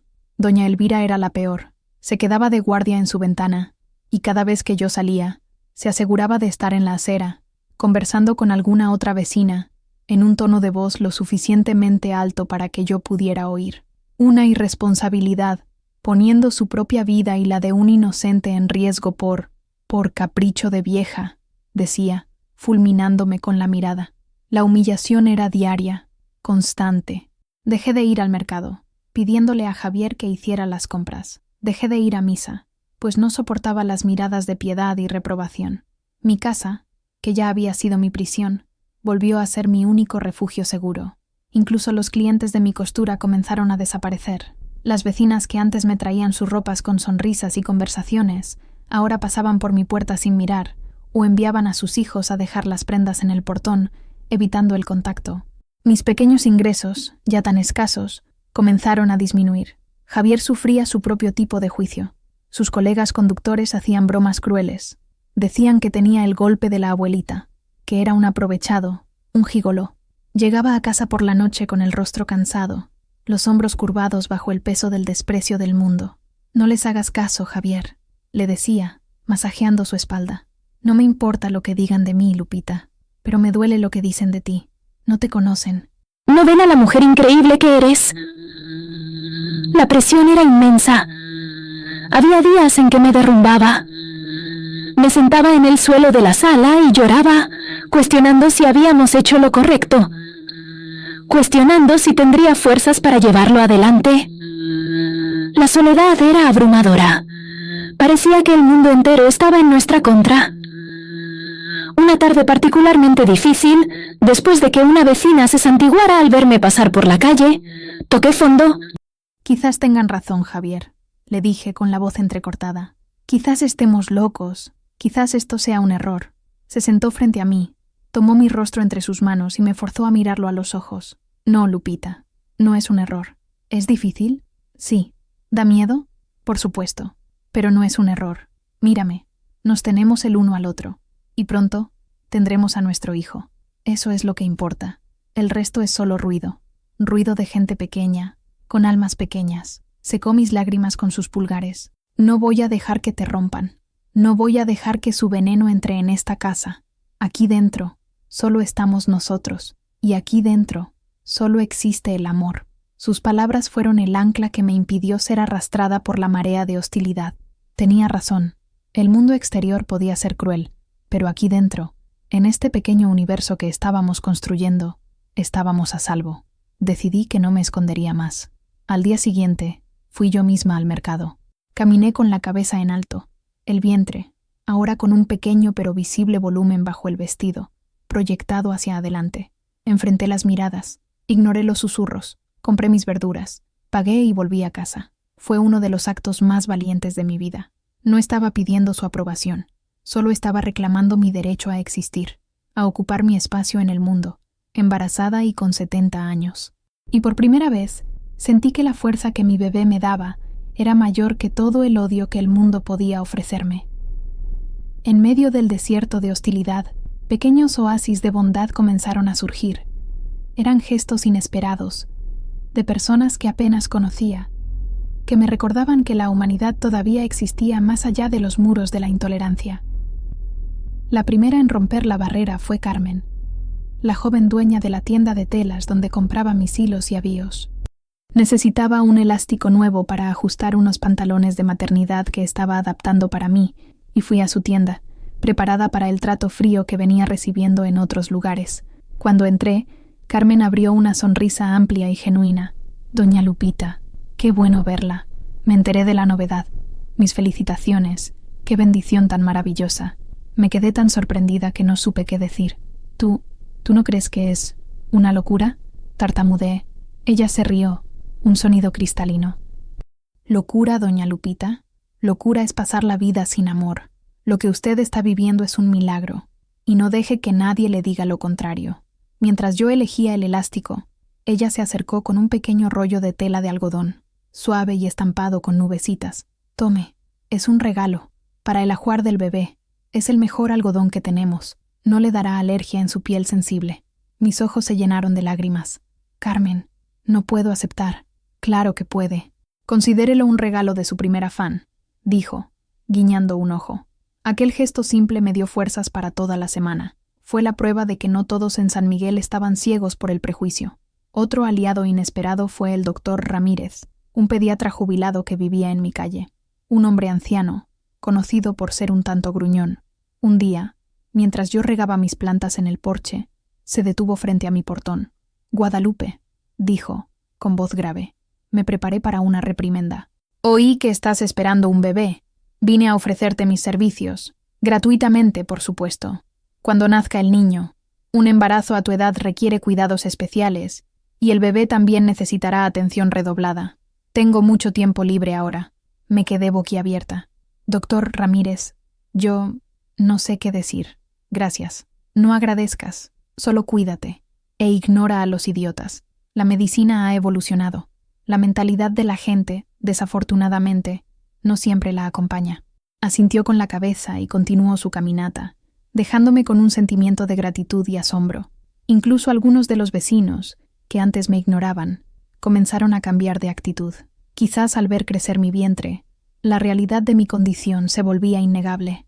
Un día, el hijo adolescente de una vecina llamó a mi puerta. Mi mamá me mandó a entregarle esto, dijo, extendiéndome una fuente cubierta con un paño. Era un caldo de pollo, caliente y oloroso. Diz que las embarazadas necesitan sustento. Eran pequeños gestos, una sonrisa en el mercado, un buenos días, que no era seguido de un cuchicheo, una pregunta sincera sobre cómo me sentía. Cada uno de esos actos de amabilidad era como un ladrillo, ayudando a reconstruir mi fe en la comunidad, en la bondad de las personas. Javier también encontró apoyo. Uno de sus colegas conductores, un joven llamado Miguel, lo defendió públicamente cuando los otros estaban haciendo bromas. «Dejen al hombre en paz. Va a ser padre. Eso es motivo de respeto, no de broma», dijo Miguel, y el grupo se calló. A partir de ese día, Miguel se convirtió en un amigo leal de Javier. Descubrimos que no estábamos completamente solos. Había una red silenciosa de apoyo formándose a nuestro alrededor. Personas que, quizás en sus propias vidas, también se sentían diferentes, juzgadas, y que veían en nuestra historia un acto de valentía.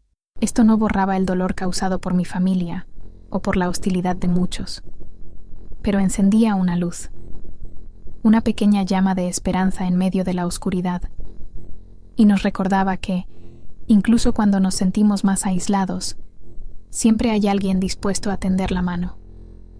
Mientras yo enfrentaba mis batallas en San Miguel, Javier enfrentaba las suyas en silencio. Sabía que era objeto de bromas, pero rara vez me contaba los detalles, tratando de protegerme. Absorbía la maldad del mundo para que no me alcanzara, pero un día, la maldad fue demasiado lejos. Javier tenía una hermana, el único pariente cercano que le quedaba, que vivía en León. Se llamaba Isabel. Era una mujer dura, amargada por la vida, que nunca aprobó la decisión de Javier de mudarse a San Miguel. Cuando se enteró de mi embarazo, reaccionó con la misma furia que Mateo. Llamó a Javier, a gritos, diciendo que yo era una vieja bruja que lo había hechizado, que estaba destruyendo el nombre de la familia. Javier la escuchó con paciencia y luego le dijo con firmeza que me amaba a mí y a nuestro hijo, y que si ella no podía respetar eso, entonces no había nada más de qué hablar, y colgó. Algunas semanas después, sin avisar, Isabel apareció en San Miguel.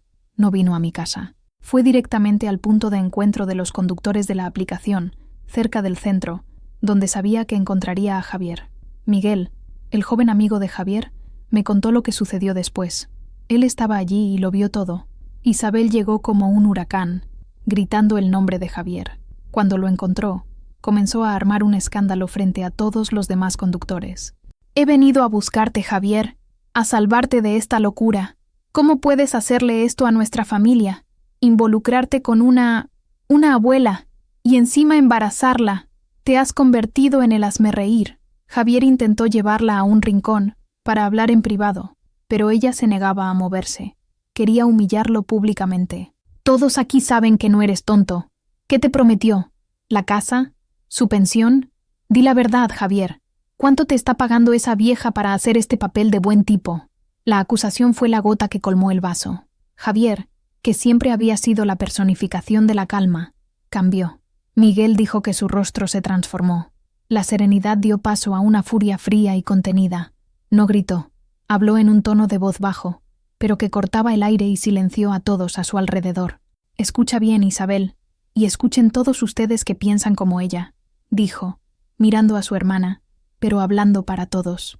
La mujer de la que hablas se llama Guadalupe, y es la mujer más valiente, amable y decente que he conocido. Lo que tengo con ella no es de tu incumbencia, ni de nadie, pero ya que insistes en saber, te diré lo que ella me ha dado. Hizo una pausa, y el silencio era total. No me ha dado dinero, no me ha prometido ninguna casa, me ha dado algo mucho más valioso.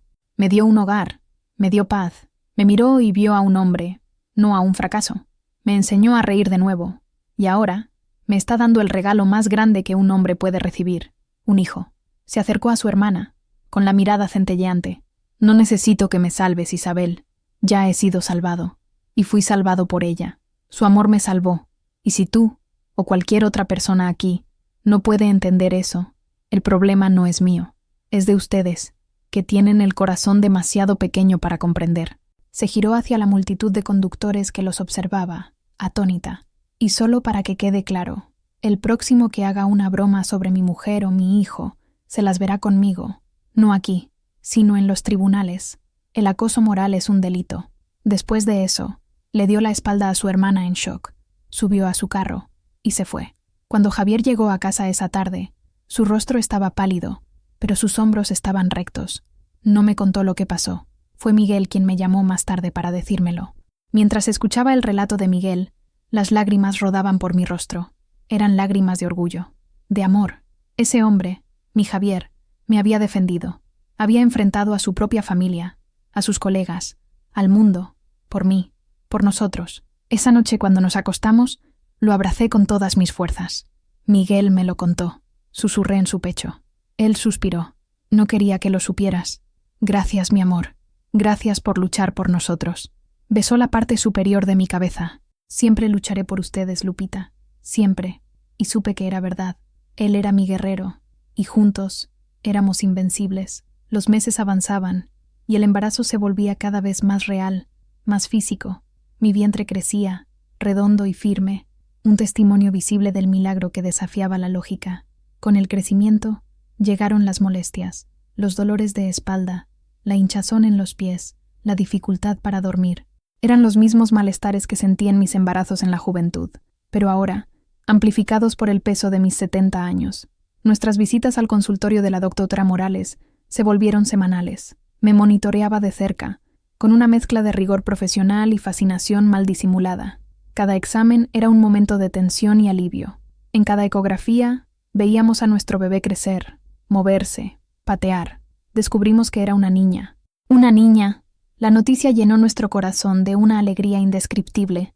Javier era el padre más dedicado que podría imaginar. Leía libros sobre paternidad, investigaba sobre nutrición para embarazadas de alto riesgo y me preparaba vitaminas y jugos saludables. Me masajeaba los pies hinchados todas las noches. Le contaba historias a mi vientre y le cantaba boleros a nuestra hija, que respondía con una serie de patadas vigorosas. Pero la sombra de los riesgos siempre estaba presente. La doctora Morales era honesta con nosotros. Mi presión arterial estaba al límite y había señales de que podría desarrollar diabetes gestacional. Necesitamos ser extremadamente cuidadosos, Lupita. El reposo es fundamental. Sin estrés, sin esfuerzo. La recomendación de reposo significó que tuve que dejar de coser. Mi vieja Singer se quedó en silencio en el rincón de la sala. Con eso, nuestra ya apretada situación financiera se volvió aún más precaria. La pensión y lo que Javier ganaba como conductor apenas daban para cubrir los gastos, los medicamentos y la preparación para la llegada del bebé. El miedo financiero se sumaba al miedo por mi salud. Había noches en que me despertaba con el corazón acelerado, aterrorizada con la idea de no sobrevivir al parto, de dejar a Javier solo con nuestra hija. La mortalidad, que antes era una perspectiva lejana, ahora era una presencia constante en mis pensamientos. Javier, sintiendo mi angustia, hacía lo posible por tranquilizarme. No pienses en eso, mi amor. Todo saldrá bien. La doctora Morales es excelente. Vamos a superar esto. Pero yo veía el cansancio en sus ojos. Estaba trabajando más horas que nunca, haciendo viajes hasta altas horas de la noche para compensar la pérdida de mis ingresos.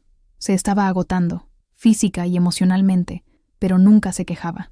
Comenzamos a preparar la habitación del bebé. El pequeño cuarto en la parte trasera de la casa, que antes servía como almacén, fue limpiado y pintado por Javier. Pintó las paredes de un amarillo suave, el color del sol. Montó una cuna sencilla de madera que compramos de segunda mano. Carmen, de la tienda de telas, nos dio retazos y con su ayuda, sentada y dando instrucciones, cosí a mano pequeñas piezas del ajuar. Sábanas, baberos, una manta. Cada pieza cosida era un acto de fe. Cada puntada, una plegaria silenciosa por la salud de mi hija, por mi propia supervivencia. Un día, mientras Javier trabajaba, sentí un mareo fuerte y se me nubló la vista. Logré sentarme en el sofá antes de desmayarme. Cuando desperté, unos minutos después, el pánico me dominó. Llamé a la doctora Morales, que me mandó ir inmediatamente al hospital. Llamé a Javier, que lo dejó todo y vino volando a casa. En el hospital, después de una serie de exámenes, llegó el diagnóstico: preeclampsia, una complicación grave que nos ponía a mí y al bebé en riesgo. La orden médica fue clara: reposo absoluto hasta el final del embarazo. Ya no podía levantarme de la cama, excepto para lo esencial. La noticia fue un golpe duro. Me sentí inútil, una carga. Javier ahora tendría que cuidar de mí, de la casa, y además trabajar. La presión sobre él sería inhumana, pero él, como siempre, fue mi roca. Lo organizó todo. Contrató a una vecina adolescente para ayudar con la limpieza unas horas al día. Preparaba las comidas y las dejaba al lado de mi cama. Trabajaba durante el día y pasaba las noches a mi lado, leyéndome, conversando, asegurándome que todo estaría bien. Acostada en esa cama, día tras día, tenía mucho tiempo para pensar. Miraba mi vientre, sentía a mi hija moverse, y un sentimiento de determinación feroz se apoderaba de mí. No podía rendirme. Tenía que luchar. Por ella, por Javier, por nosotros. Sobreviviría. Tenía que sobrevivir para ver el rostro de mi hija, para sostenerla en mis brazos, y esa promesa se convirtió en mi mantra, la fuerza que me mantenía viva. Confinada en la cama, el mundo se redujo a las 4 paredes de mi habitación. Los días eran largos, marcados solo por el cambio de la luz del sol a la luz de la lámpara. El techo, con sus pequeñas grietas, se convirtió en un mapa donde mi mente vagaba. Para no enloquecer con el aburrimiento y la ansiedad, comencé a hacer algo que no hacía en años: hablar con quien aún no había llegado. Javier me dio un cuaderno y una pluma, sugiriendo que escribiera mis pensamientos. Y así, comencé a escribir cartas a mi hija, una forma de pasar el tiempo, de conectarme con ella, y de dejar un registro de nuestra historia, por si ocurría lo peor. Mi pequeña, mi milagrosa hija. Hoy, la doctora dijo que necesito quedarme acostada, quietecita, para que puedas crecer segura aquí dentro. El mundo exterior puede esperar. Aquí, en nuestro pequeño universo, todo lo que importa es el sonido de tu corazón, que escucho en las visitas a la doctora, y tus pequeñas patadas, que me dicen: hola mamá, estoy aquí. Sé que nuestra historia es inusual. Cuando llegues, tu madre ya tendrá el pelo blanco y muchas arrugas. Quizás te avergüences un día de tener la madre más vieja de la escuela, pero quiero que sepas que cada una de esas arrugas es una prueba de cuánto viví antes de ti y de cuánto esperé, sin saberlo, tu llegada. Tu madre era una mujer que pensaba que su historia ya había sido escrita, una mujer que vivía en el silencio, en la resignación. Cosía la vida de los otros, pero la mía estaba deshilachada, guardada en un baúl. Entonces llegó tu padre. Llegó como una brisa suave en un día de calor, y con él la vida volvió a tener color, a tener música. Tu padre, mi hija, tu padre, es el hombre más amable que conocerás. Tiene un corazón del tamaño del cielo de San Miguel. Me enseñó que el amor no tiene edad, no tiene reglas. Miró a tu madre, una mujer que el mundo ya había descartado, y vio a una reina. Es por su amor que existes. Eres la prueba viva de que el amor puede crear milagros. La gente de afuera no entiende. Nos juzgan, susurran, pero no te preocupes por su ruido, mi pequeña. Lo que importa es lo que hemos construido aquí, en esta casa. Un hogar hecho de respeto, de cariño, y de un coraje que ni siquiera sabíamos que teníamos.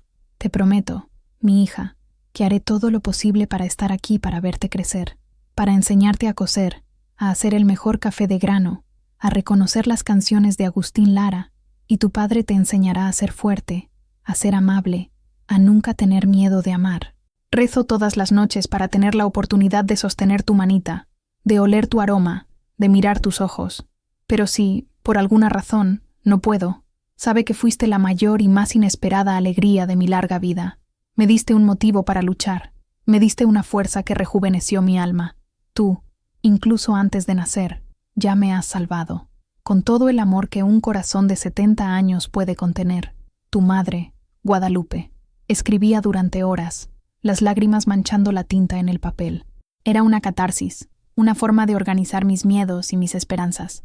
Le contaba sobre sus abuelos, sobre sus hermanos, sobre la ciudad donde nacería. Intentaba pintarle un retrato del mundo que la esperaba, un mundo que podía ser cruel, pero que también estaba lleno de belleza y de gente buena. Javier leía mis cartas por la noche, con la voz entrecortada. Esto es precioso, Lupita. Estará muy orgullosa de ti. Ese cuaderno se convirtió en mi tesoro más preciado. Era mi conversación con el futuro, mi promesa de amor eterno para la pequeña alma que crecía dentro de mí, contra todo pronóstico. Una semana después de ser confinada al reposo absoluto, recibí una visita inesperada. Javier abrió la puerta y volvió a la habitación con una expresión tensa. «Es Sofía», susurró. «Tu hija está aquí». Mi corazón se hundió. La última vez que hablé con Sofía, había sugerido internarme. Su llegada no podía ser una buena señal. «Déjala entrar», dije, acomodándome en la cama, intentando parecer más fuerte de lo que me sentía. Sofía entró en la habitación, y lo primero que noté fue el shock en su rostro al ver mi vientre, ahora prominente bajo la sábana. Miró mi estado, la habitación adaptada, a Javier parado a mi lado como un guardián, y su expresión se endureció. «Mamá, ¿qué está pasando? Mateo me llamó. Dijo que estabas enferma. Vine tan pronto como pude». Su voz era una mezcla de preocupación y acusación. «Tuve una complicación. Preeclampsia. Necesito estar en reposo», respondí con voz tranquila. «Una complicación», repitió sacudiendo la cabeza. «Te lo advertí, mamá. Te advertí que esto era una locura. Ahora mírate, atrapada en una cama, arriesgando tu vida. ¿Por qué? Por un capricho». «No es un capricho, Sofía. Es mi hija», dije con la mano protectoramente sobre mi vientre. «¿Tu hija? Mamá, por favor. No tienes edad para ser madre. Tienes edad para ser bisabuela. Esto es egoísmo. ¿Has pensado en esta niña? Crecerá con una madre anciana, que tal vez no esté cerca para verla graduarse. Será objeto de burlas. ¿Has pensado en lo que estás haciendo con su vida?» Sus palabras eran crueles, calculadas para herirme, y me hirieron. Pero algo dentro de mí, una fuerza que no conocía, se negó a quebrarse. «Sí, lo he pensado», respondí, subiendo el tono de voz. «He pensado mucho. ¿Y sabes en qué más he pensado, Sofía? He pensado en todos los años que pasé sola en esta casa, después de que tu padre me dejó y todos ustedes se fueron. Llaman en mis cumpleaños, envían dinero, pero ¿alguno de ustedes me preguntó alguna vez si era feliz? ¿Si todavía tenía sueños? No, porque para ustedes yo ya estaba muerta. Una viejecita que solo necesitaba cuidados básicos hasta el fin. Las lágrimas corrían por mi rostro, pero no eran de debilidad, eran de furia. Me pusieron en una estantería como un objeto antiguo, y cuando decidí bajar de la estantería, cuando decidí vivir, amar, sentir alegría de nuevo, me llamaron loca, egoísta. No están preocupados por mí, Sofía. Están preocupados por la vergüenza, por lo que dirán sus amigos. Mi madre de 70 años está embarazada. Qué vergüenza, ¿no? Javier dio un paso adelante, pero levanté la mano para detenerlo. Esta era mi batalla. He pasado toda mi vida haciendo lo que los demás esperaban de mí. Aguanté un matrimonio infeliz, crié a 3 hijos sola, viví en silencio para no dar problemas. Basta. Esta vida es mía, este cuerpo es mío, y esta hija es un regalo que la vida me dio cuando pensaba que ya no había nada que recibir. Tendrá una madre mayor, sí, pero tendrá una madre que la ama con cada fibra de su ser, y tendrá un padre, dije, mirando a Javier con todo el amor de mi corazón, que es el mejor hombre del mundo, y eso es mucho más de lo que muchos niños tienen. Sofía estaba pálida, sorprendida por mi explosión. Nunca me había visto así. Siempre había conocido a la madre dócil, la que bajaba la cabeza. Así que eso es todo, concluí, con la voz ahora cansada, pero firme. Puedes aceptarme como soy, con mi nueva familia, o puedes irte. La elección es tuya, pero no voy a pedir más disculpas por ser feliz. Hubo un largo silencio en la habitación. Sofía me miró a mí, a Javier, a mi vientre. Vi una guerra de emociones en sus ojos, ira, confusión, y quizás, solo quizás, una chispa de comprensión. Sin decir una palabra, Se dio la vuelta y salió de la habitación. Oí cerrarse la puerta de entrada. Me derrumbé en las almohadas, agotada, pero extrañamente ligera. Finalmente lo había dicho todo. Finalmente me había defendido. Javier se sentó en la cama y tomó mi mano. Nunca he estado tan orgulloso de ti, Guadalupe Hernández. No sabía si Sofía volvería. No sabía si algún día mis hijos me perdonarían. Pero, en ese momento, me perdoné a mí misma. Me perdoné por todos los años de silencio. Y me sentí, por primera vez, verdaderamente libre. Las últimas semanas de embarazo se arrastraron en una cuenta regresiva de ansiedad y esperanza. Mi cuerpo estaba al límite. La hinchazón, la presión alta, el cansancio extremo. Cada día era una pequeña victoria, un paso más hacia la meta. Javier era mi ángel de la guarda. Me tomaba la presión varias veces al día, controlaba mi alimentación, me leía, transformó nuestra habitación en un santuario de paz. El mundo exterior, con sus juicios, se había convertido en un eco lejano. Nuestra realidad era esa habitación, el sonido del monitor fetal que la doctora Morales nos prestó, y la expectativa por la llegada de nuestra niña. Decidimos su nombre, Aurora, porque ella era nuestro amanecer, el inicio de una nueva vida cuando pensábamos que estábamos en el crepúsculo. La ciudad, a su manera, también parecía estar en compás de espera. Los susurros habían disminuido, reemplazados por una curiosidad silenciosa y vigilante. La gente me veía a través de la ventana, acostada en la cama, y yo veía en sus rostros ya no escarnio, sino una especie de respeto renuente. La vieja loca estaba llevando su locura hasta el final, con una dignidad que los desarmaba. Carmen venía a visitarme con frecuencia, trayendo revistas y chismes de la calle para distraerme. El doctor Ramírez pasaba todos los días para una revisión rápida. La vecina que me envió el caldo de pollo comenzó a dejar pequeñas porciones de comida en nuestra puerta. La hostilidad se había transformado en una tregua. Sofía no volvió, ni llamó. Su silencio era una herida abierta, pero me concentré en Aurora, en la vida que estaba por venir, no en las que había perdido. Un martes, al inicio de la semana 37 de gestación, me desperté sintiendo un dolor diferente. No el dolor familiar en la espalda, sino un cólico rítmico, que iba y venía, cada vez más fuerte.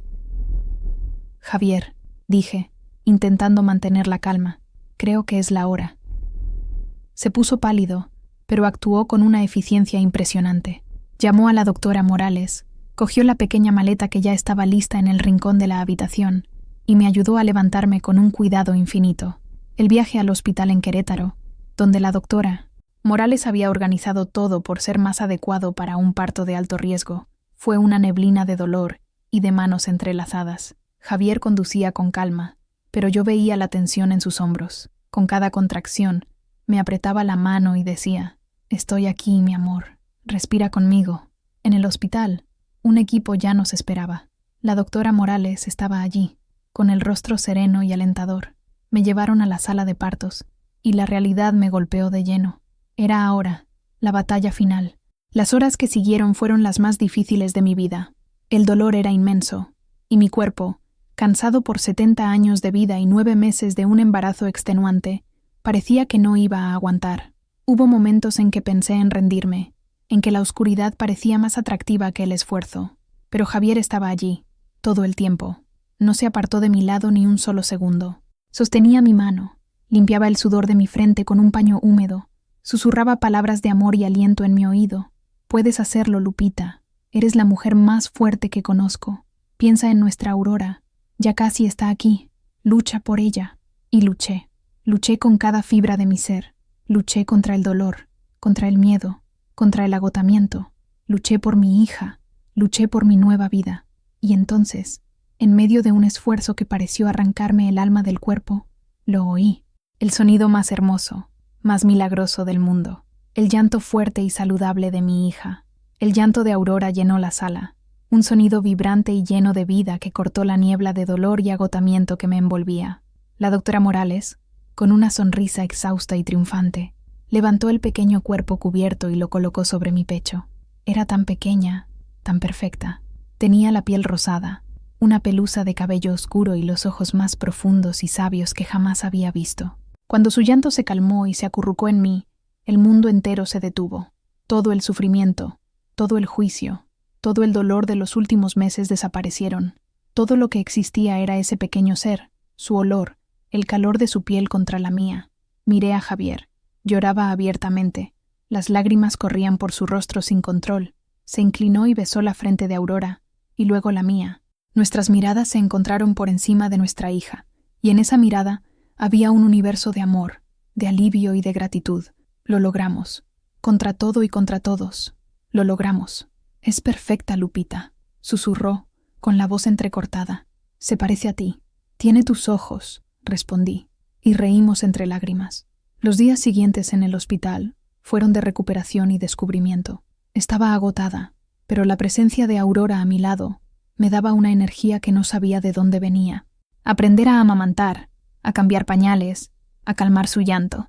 Todo era nuevo, y al mismo tiempo, familiar. Era como andar en bicicleta. El cuerpo recordaba, incluso después de 40 años. Javier era un padre nato. La sostenía con una naturalidad, un cariño, que me emocionaba. Pasaba horas simplemente mirándola, como si no pudiera creer que fuera real. La noticia del nacimiento de Aurora se extendió por San Miguel. Recibimos un ramo de flores de Carmen, una tarjeta del doctor Ramírez. Incluso doña Elvira, según me contó una enfermera que era su sobrina, preguntó si la bebé estaba sana. La llegada de Aurora parecía haber suavizado las asperezas, transformado la curiosidad morbosa en un interés genuino. Pero la mayor sorpresa llegó al tercer día. Estaba amamantando a Aurora cuando oí un golpe tímido en la puerta de la habitación. Javier fue a abrir. Era Sofía. Estaba parada en la puerta, con el rostro pálido, los ojos rojos e hinchados. Llevaba una enorme cesta de regalos para bebé. Me miró a mí, al pequeño bulto en mis brazos, y sus ojos se llenaron de lágrimas. «Mamá», susurró, con voz débil. No dije nada, solo la miré. Entró en la habitación lentamente, como si pisara terreno sagrado. Se detuvo al lado de mi cama y miró a la sobrina que nunca pensó que tendría. Es preciosa», dijo Sofía, con la voz entrecortada. ¿Puedo sostenerla? Dudé por un segundo. El dolor que me causó todavía estaba allí. Pero entonces miré el rostro arrepentido de mi hija y el rostro inocente de mi nieta, y supe qué hacer. Asentí. Con cuidado, pasé a Aurora a los brazos de Sofía. La sostuvo con una delicadeza torpe, el rostro transfigurado por la emoción. Lágrimas silenciosas corrían por sus mejillas, mientras miraba el pequeño rostro dormido. «Perdóname, mamá», dijo, sin apartar los ojos de la bebé. «Fui tan cruel, tan ciega. Tuve miedo, y dejé que el miedo hablara más alto. Yo lo siento tanto. Es un milagro, y casi pierdo la oportunidad de formar parte de esto». En ese momento, viendo a mi hija sosteniendo a mi nieta, la muralla de resentimiento que se había formado en mi corazón comenzó a desmoronarse. «No la perdiste, Sofía», dije, con voz suave. «Todavía puedes formar parte, si quieres». Levantó la mirada hacia mí, con los ojos llenos de una gratitud desesperada. «Quiero, mamá, quiero mucho». La reconciliación no sería instantánea. Había mucho que sanar. Pero allí, en esa estéril habitación de hospital, con el olor a vida nueva en el aire, se había dado el primer paso. Aurora, nuestra pequeña Aurora, incluso antes de entender el mundo, ya estaba arreglando lo que estaba roto. No era solo nuestro amanecer, era el amanecer de toda nuestra familia. Volver a casa fue como entrar en un mundo nuevo. La casa era la misma, pero todo dentro de ella parecía diferente. El silencio, que antes era mi compañero constante, había sido reemplazado por los pequeños sonidos de Aurora, sus suspiros, sus quejidos, su llanto ocasional. Era la banda sonora más hermosa que jamás había escuchado. Los primeros días fueron un maratón de lactancia, cambios de pañales y noches en vela. Javier y yo funcionábamos como un equipo, turnándonos, apoyándonos, movidos por café y un amor abrumador por nuestra hija. Estábamos perpetuamente cansados, pero era el cansancio más feliz del mundo. La comunidad de San Miguel nos recibió de una forma que nunca podría haber previsto. La gente ya no nos miraba con extrañeza. Miraban el cochecito de bebé con sonrisas. Las mismas vecinas que antes cuchicheaban ahora se detenían para admirar a Aurora, para decir lo bonita que era, cómo se parecía a mí, cómo tenía los ojos de Javier. Doña Elvira, un día, me detuvo en la calle. Miró dentro del cochecito, su rostro arrugado suavizado por una curiosidad genuina. «Dios la bendiga. Es una muñeca», dijo. Y luego, en voz baja, casi inaudible: «Perdona a una vieja tonta, Lupita. A veces Lo que es diferente nos asusta. Yo solo asentí, un gesto de paz. La guerra había terminado. Sofía cumplió su promesa. Se quedó en San Miguel durante 2 semanas, ayudando en todo lo que podía. Cocinaba para nosotros, limpiaba la casa, me dejaba dormir unas horas mientras cuidaba de Aurora. Fue un tiempo de conversaciones difíciles, de lágrimas y de perdón. Me contó que mi explosión en la habitación la hizo repensar todo. Tenías razón, mamá. Me preocupaba la cáscara, no el contenido. Poco a poco, fuimos reconstruyendo nuestra relación, ahora sobre bases más honestas y maduras. Una tarde sonó mi celular. Era un número de Monterrey. Mi corazón se encogió. Era Mateo. Mamá, dijo con voz vacilante. Sofía me contó sobre la bebé. Me mandó una foto. Ella es muy pequeña. Sí, Mateo, lo es, respondí, sin saber qué esperar. Hubo un largo silencio. Yo me porté como un idiota. Estaba enojado, avergonzado, pero no pensé en ti. Lo siento mucho. Me gustaría conocerla, a mi hermana, si me lo permites. Las lágrimas brotaron, pero esta vez eran de alivio. Claro que sí, mi hijo. A ella también le gustaría conocer a su hermano. Ricardo, desde Estados Unidos, también dio señales de vida. Envió un paquete enorme, lleno de ropa de bebé, juguetes y una tarjeta. En ella, solo una frase. Perdón por mi silencio. A veces, las noticias más grandes nos dejan sin palabras. Felicidades. Con amor, tu hijo. Mi familia, que parecía haberse hecho añicos, se estaba, lentamente, reagrupando. Y el centro de todo era Aurora. Ese pequeño ser, con su fuerza de vida, tenía el poder de sanar, de unir, de transformar. Una mañana, estaba sentada en mi mecedora, con Aurora durmiendo en mi regazo. El sol entraba por la ventana, iluminando las partículas de polvo que danzaban en el aire. Javier se acercó, con una taza de café para mí. Se sentó en el suelo, a mis pies, y apoyó la cabeza en mi rodilla. Nos quedamos allí, en silencio, simplemente observando a nuestra hija dormir. El suave sonido de su respiración, el calor de su cuerpecito contra el mío, la presencia tranquila de Javier a mi lado. ¿Estás feliz, Guadalupe?, susurró. Miré el rostro del hombre que me amaba, el rostro de la hija que habíamos creado, y sentí una ola de satisfacción tan profunda, tan completa, que me llenó por completo. Feliz es poco, Javier, respondí, acariciando su cabello. No solo estoy feliz, estoy en casa, finalmente. La vieja costurera solitaria había desaparecido. En su lugar, había una mujer amada, una madre, una abuela. Una mujer cuya historia, lejos de haber terminado, apenas comenzaba a ser cosida con los hilos más brillantes y coloridos que la vida podía ofrecer. Hoy, Aurora tiene 6 meses. Es una bebé risueña, con los ojos marrones y curiosos de Javier, y la barbilla terca de mi familia. La casa ya no es la misma. Hay juguetes de colores esparcidos por la sala, olor a leche y talco en el aire, y el sonido constante de sus carcajadas, que son la música más dulce del mundo. Mi vida se ha transformado de una manera que jamás podría haber soñado. Ya no soy la vieja loca del barrio.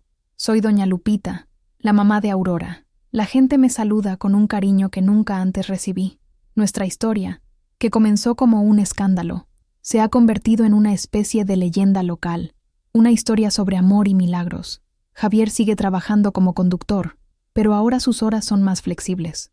Se asegura de estar en casa para el baño y el cuento de buenas noches de Aurora cada noche. Cuando llega y la toma en sus brazos, su rostro se ilumina de una manera que todavía me hace suspirar. El amor entre ellos es la cosa más pura y hermosa que he visto. Mis hijos han vuelto a formar parte de mi vida. Mateo viene a visitarnos una vez al mes, y es increíble ver a ese hombre grande y rudo derretirse en el suelo, haciendo muecas para su pequeña hermana. Sofía llama todos los días por video, para no perderse ningún detalle del crecimiento de su sobrina. Y Ricardo, por primera vez en años, está planeando venir a México en Navidad para conocer a la nueva integrante de la familia. Aurora no solo nos dio un futuro, también nos devolvió el pasado, sanado y rehecho. He vuelto a coser, pero ya no por necesidad, coso por placer. Hago vestiditos para Aurora, arreglo sus juguetes de tela. Mi vieja Singer ya no es un símbolo de soledad, sino una herramienta de creación, de amor. A veces, por la noche, cuando la casa está en silencio y todos duermen, me siento en el porche y miro las estrellas. Pienso en lo impredecible que es la vida. Pienso en la mujer que era, invisible y resignada, y en la mujer que soy hoy, llena de vida, de amor, de propósito. Sé que no tendré el mismo tiempo con Aurora que tuve con mis otros hijos. La matemática de la vida es implacable, pero he aprendido que la vida no se mide en años, sino en momentos, y cada momento con ella, cada sonrisa, cada abrazo, es una eternidad de felicidad. Le daré todo el amor, toda la sabiduría y toda la fuerza que he acumulado en mis 71 años. Y sé que Javier estará aquí para continuar el trabajo cuando yo ya no pueda. Mi historia no es sobre un embarazo milagroso, es sobre el milagro de permitirse vivir, sin importar la edad que tu documento diga que tienes. Es sobre entender que el corazón no envejece, que el amor no tiene fecha de caducidad y que nunca es demasiado tarde para un nuevo comienzo. El nuestro no fue solo sobre un bebé, fue sobre un renacimiento. Si este viaje, de alguna manera, ha tocado tu corazón o te ha hecho creer que las segundas oportunidades son posibles, por favor, deja un me gusta para que lo sepamos. Y si tienes una historia sobre un nuevo comienzo, sobre encontrar amor donde menos se espera, comparte un poco de ella en los comentarios. Nos encanta leer las historias que componen este gran mosaico humano nuestro. Y por supuesto, si aún no formas parte de nuestra comunidad, suscríbete al canal para no perderte nuestro próximo relato. Porque toda vida, por muy simple que parezca, guarda una historia extraordinaria esperando ser contada. En cuanto a mí, soy Guadalupe Hernández. Y por primera vez en mi vida, sé exactamente quién soy. Soy la prueba de que los mejores capítulos pueden, de hecho, escribirse al final del libro. Y el mío, siento, apenas está comenzando.